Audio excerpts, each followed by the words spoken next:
बिस्मिल्लाहिर्रहमानिर्रहीम। अस्सलाम वालेकुम प्यारे दोस्तों, आज की वीडियो का टॉपिक है आम पानी में भिगोकर क्यों खाने चाहिए। वजह जानकर हैरान रह जाएंगे। मौसम गर्मा के मुतालिक वह शय है जो शायद ही सबको अच्छी लगती हो। इस मौसम में आने वाला फल यानी आम जो फलों का बादशाह है और ज़ायके में भी इसका कोई सानी नहीं। सारा साल इंतजार के बाद आने वाले इस फल को कई तरह से खाया जाता है। कोई इसे काट कर खाता है तो कोई चूस कर, कोई इसके घर में आइसक्रीम बनाता है तो कोई लस्सी या फिर मिल्क शेक। माहिरीन के मुताबिक आम सिर्फ जायके में नहीं बल्कि सेहत के लिए भी काफ़ी फ़ायदेमंद है।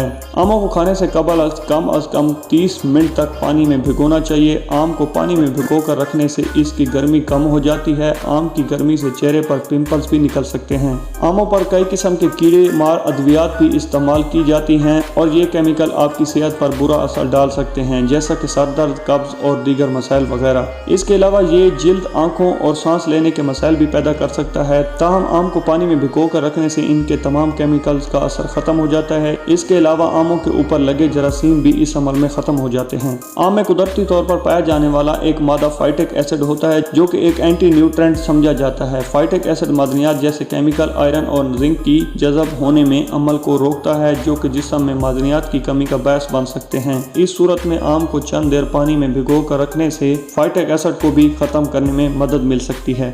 उम्मीद करता हूँ कि ये वीडियो आपको अच्छी लगी होगी। अगर वीडियो अच्छी लगी है तो चैनल को सब्सक्राइब करें। अपना बहुत ज़्यादा ख्याल रखिए। मिलते हैं अगली वीडियो में, तब तक के लिए अल्लाह हाफिज़।